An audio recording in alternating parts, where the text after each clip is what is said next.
Natalie Holzer bantah tegas soal tudingan menikah dengan Sule hanya incar harta. Ibunda Atzam Skakmat mencari kebahagiaan. Natalie Holzer buka suara melihat jelaskan terkait harta Gana Gini yang ia terima usai bercerai dari komedian Sule. Natalie Holzer merasa perlu bicara soal harta Gana Gini perceraiannya dengan Sule setelah publik mempertanyakan dan menganggapnya hanya meminta harta dari orang tua Rizky Febian ini.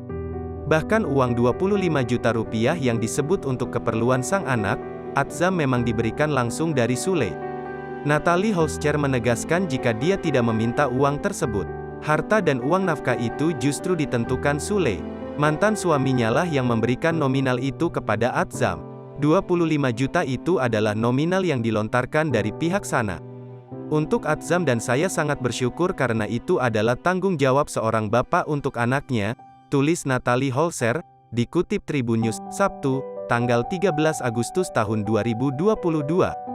Lebih lanjut, Natalie Holzer juga menjelaskan terkait aset-aset yang ia terima dari Sule.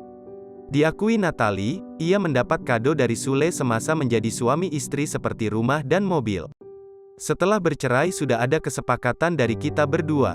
Rumah kado pernikahan, tanpa saya meminta dan belum saya tempati sampai sekarang, mobil Alphard, kado yang diberikan setelah saya lahiran yang sampai sekarang masih dalam cicilan, tanpa saya meminta, mobil Mazda, mobil saya dulu, ditukar tambah menjadi Mazda, papar Natalie Holzer. Secara tegas Natalie menyebut jika dirinya menikahi komedian Sule bukan karena harta. Ia berniat sejak awal ingin mencari kebahagiaan. Tak mau ambil pusing, Natalie Holzer siap mengembalikan aset-aset yang kini menjadi bahan omongan tersebut.